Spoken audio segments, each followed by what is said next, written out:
Welcome to Beauty and the Gi, the podcast about jiu-jitsu and so much more. I'm Jen Eads, a blue belt full of curiosity and questions about jiu-jitsu and so much more. And I'm AJ. What's my name? Say my name.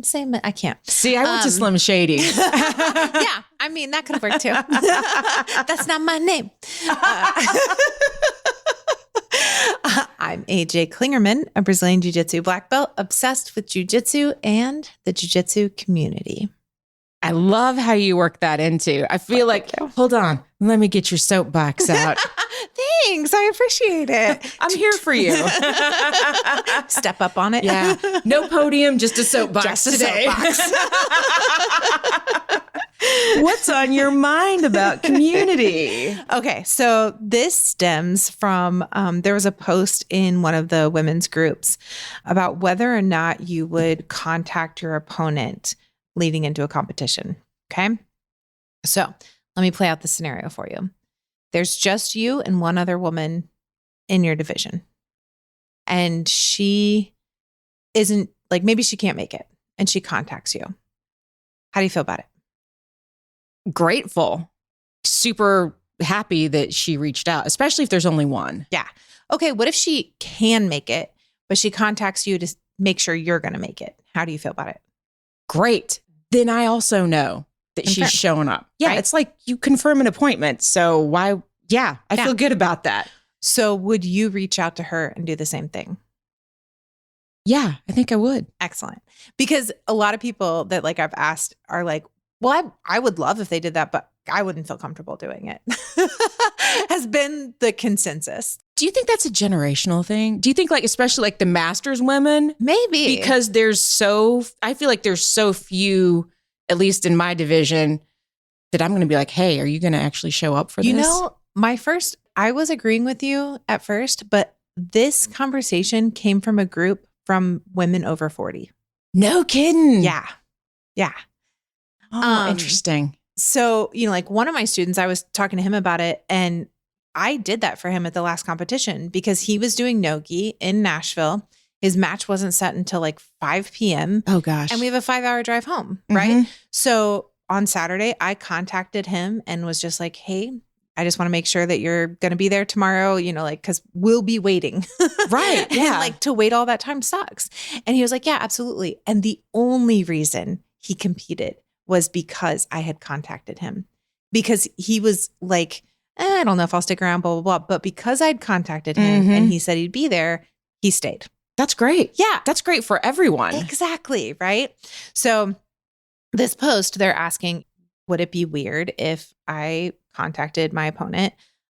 IBJJF doesn't always know, if you drop out last minute or whatever, they won't update it. If you drop out after the change stuff, you're still in there. Yeah. So they might still call you forever because it doesn't update. Yeah. And so many of the women were saying, a few of them were like, yeah, absolutely. That's not weird. But some of them were like, I don't know. I think that's creepy. Things like it, it's just weird. I wouldn't do that. Maybe if they had a public group, there was even a coach on there that was like, I wouldn't be comfortable with this. And I just was kind of dumbfounded. And I had already commented once that I was like, yeah, I would absolutely do this. I've done it for my students. I would do, I had already made a comment about my opinion from that standpoint. But then when multiple people were saying that it was weird or creepy or all of that, I don't know this person. They're not in my community, blah, blah, blah. I then had to get out my soapbox. And so I'm going to read you my reply. I put, ladies, we have something in common. It's jiu-jitsu. It's us being women in jiu-jitsu. It's us competing in the same tournaments, which might mean that we are fairly local to each other, which is just more in common. It's not weird. It's not creepy. It's our community. And growing that community is part of what grows jiu-jitsu. And the growth of jiu-jitsu and community can be life-changing for people.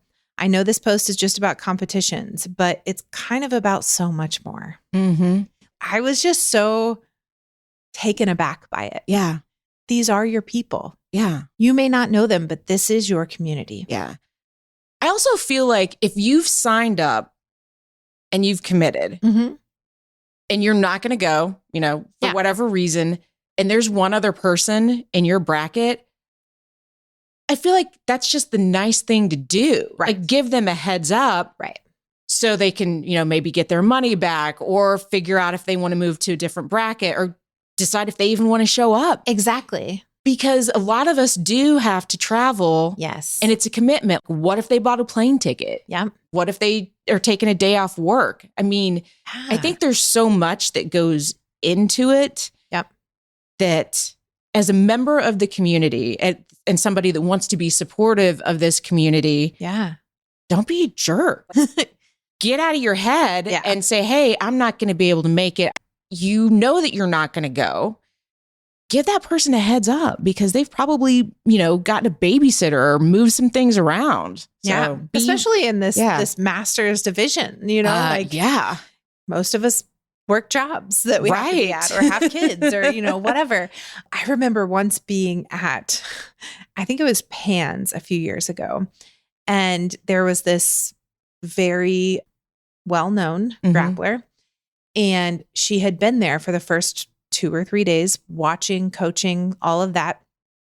And then on the day when it was time for her to compete, she went to Disney World, which is fine, but she didn't tell anyone. Oh, wow. So they were announcing and calling. And it was just like, why didn't you let your opponent know and let IBJJF know that you weren't planning to compete? Right. Like, I just was just shook that like, what a jerk move. Yeah. I don't know. It just seems like, let somebody know.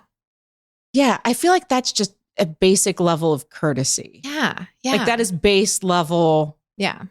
If I'm not going to show up for a meeting that I've committed to, I'm going to let that person know that you can't attend. Yeah.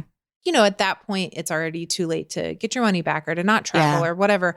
But at least you're not standing in the bullpen with nerves and warming up and like all the things that go into competition. Yeah. And they just don't show. You could have gone to Disney World if your person wasn't showing up. Right? Yeah. Like I would go to Disney World. Exactly. You could have also been at Disney World. Yeah, I would have been at Space Mountain. Exactly.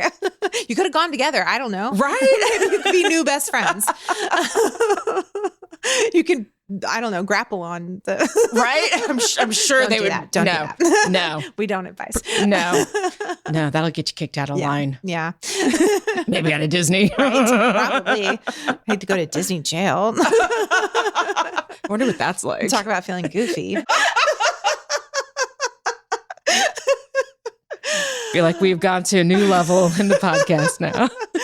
When we record at 6 a.m., we're just slap happy. But I don't know. I fully understand not being able to compete for whatever reason. Like maybe you tripped leaving the tournament the day before and busted your knee or something. Yeah. I mean, there have been UFC fights that got canceled because the guy tripped backstage. Honest, things have happened, right? Oh, no. But let somebody know. Yeah. I just think to say that it's creepy or weird, we're just people. Yeah. We're like, I want to sing we're all in this together. I think there's the flip side of that too, that if somebody was in a master's in my division and they're like, hey, Jen, I'm thinking about doing this tournament. Are you going to compete? Because if you're going to do it, then I'll do it. Yeah. I would love to get that DM. Right? That'd be fantastic. That would make my heart so happy. Yep. And then that person's not going to be wondering oh, well, it's in India. Is Jen going to show up? Yeah. Which if you listen to this podcast and know how long it's been since I've competed, probably not. But that might be the thing that gets me exactly. back. Had somebody contacted you at the beginning of January when they announced the Indie Open and said, hey, Jen, I'd really like to do this tournament. It's really hard to find Master 4, whatever. 5. Yeah. Master 5. Whatever. Blue belt women, would you be willing to compete? You might have been like, yeah, absolutely. And then prepared for a competition. Right. Right? Why not? Yeah. Why not? I think it's good to have competition buddies. Exactly. Especially if it's somebody that maybe kind of know. Yeah. Because I think of all the people that we meet through camp. Yes. And if it's somebody that I've met at camp, I'm like, number one, they're my people. Right. And if they're willing to come to camp, Mm-hmm. they probably, I mean, maybe they want to compete, maybe they don't, but at least I'm going to ask the question. Right. And find out. Yeah. That's camp has 250 women at it. And we talk about that there will be somebody your age, your size, your, like all of that, your rank. Like there's so many women that it gives you that pool of people. And it would be really cool to kind of connect and talk about, like, hey, we're all from like a lot of the East Coast girls talked last time. And they're like, we're all from the East Coast. We've never met, but here we are together. We should do open mats together or, compete against each other. Katie Hogan will post and say, I'm going to be at this competition. Can I get a match? Is there anybody that wants to come fight me? Like, as women in jiu-jitsu, it gets harder and harder to find matches. Like it's there's not a ton of us to begin with. Yeah. And then as you go up in rank and you go up in age and, for me, go up in weight, like all those ups, make it harder and harder to find matches. Yeah. So being able to just reach out and say, hey, I'm going to do this. Are you going to compete? Mm-hmm. Why not? Yeah. Why not? Or if you don't want to DM the person, then post it in one of the groups. Yes. Yeah. We have 2 women about to compete and they don't have any opponents right now. And I was like, post in the groups, post in the role model group, post in Women's Grappling Network, and just ask for opponents. Yeah. Like ask somebody to sign up. Why not? Yeah. It's not going to hurt anything. Exactly. Yeah. And you might actually get to compete then. Right. Yeah. So, we also talk a lot, it's on the back of a lot of our gear and everything for role model, not your competition, right? Like we'll compete against each other. Yeah.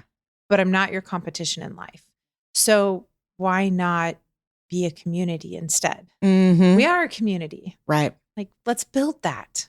The other thing too is it would be nice when I do compete to not have to go against somebody from my own school. Right. Yeah. Yeah. Which is, what those girls are going to have to do if they don't have anyone else. They're not in they're not in the same age bracket, but they'll have to get into the same age bracket if otherwise they have to not compete. I think you're going to be happier in jiu-jitsu if you recognize and you plug in to the bigger community of jiu-jitsu. 100%. And camps are a big part of that, like competitions. When I talk about competing and all, like whatever reason you got into jiu-jitsu, competition can benefit that. Mm-hmm. And one of those things is like, if you got into jiu-jitsu for community, compete. Yeah. Because I've met some great friends through competition.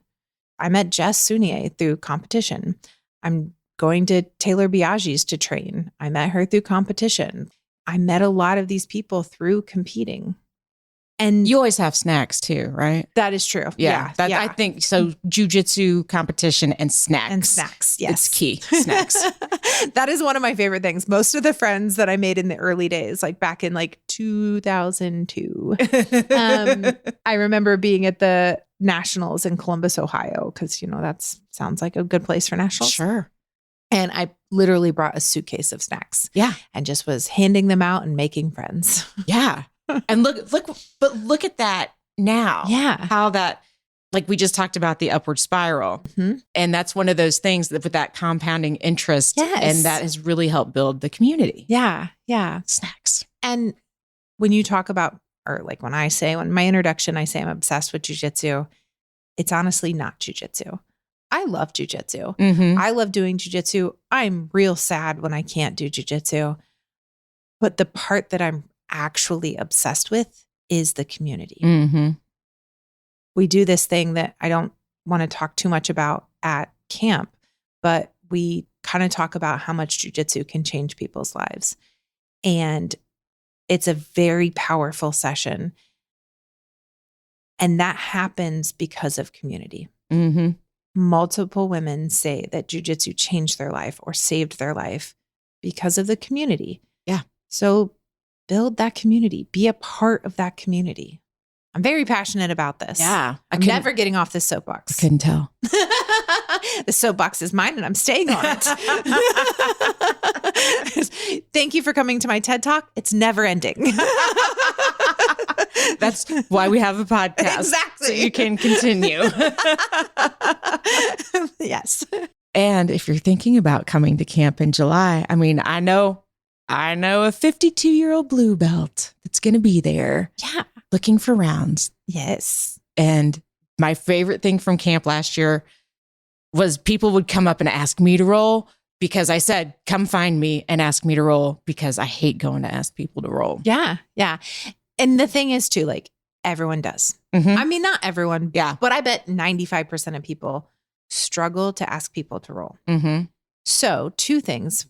1, do it. But also you putting out there, come ask me to roll is an invitation that makes people want, like, okay, you are a safe person to ask, because the reason they don't want to ask is because they don't want to get turned down, right? Yeah. It's that fear of rejection. Mm-hmm. But if you're saying, come ask me to roll. Yeah. Right. It's the same as like, if you really struggle asking people, being out in the middle of the mat and raising your hand. Yeah. Like, someone pick me, I want to roll. Yeah.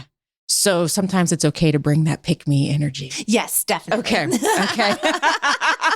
That's a great time to do it. Okay. Well, and last year I was sad because there were people I didn't get to roll with. Well, of course, there's 250 women at camp. I know. How many rounds did you think you'd do? I mean, I did more rounds at camp last year than all of the years leading up to camp. Yes. And I think it was because I said in the podcast, come find me. Yes. Pick me. Yeah. One thing I loved, like every time I turned around was I saw you rolling. Yeah. Like literally every time there's a break, people are rolling. There you are. It was so weird. I was very tired. For Costa Rica, I really thought my game plan was I'm going to roll with everyone that's coming to Costa Rica. Mm-hmm.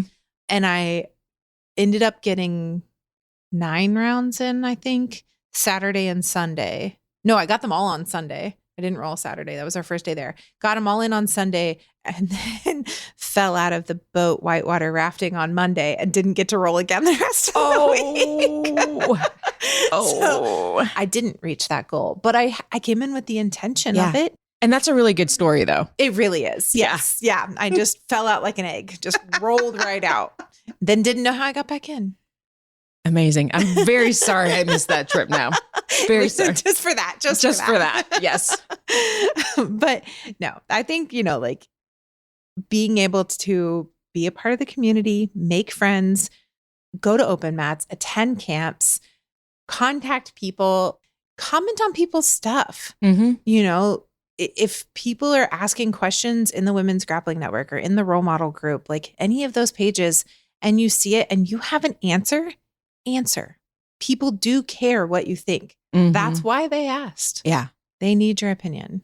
Unless you're being a jerk. I was just about to say and that. Then don't say anything at all. Keep scrolling. Exactly. Move right along. Mm-hmm. Yeah. That's the best thing about the role model group mm-hmm. is like legit. I don't think I've ever had to tell anyone like you're being a jerk or simmer down. Like everybody's so kind and so friendly in that group. It really makes my heart happy. But that's the community that we've built mm-hmm. is we are role models. We are a community. We're not competition.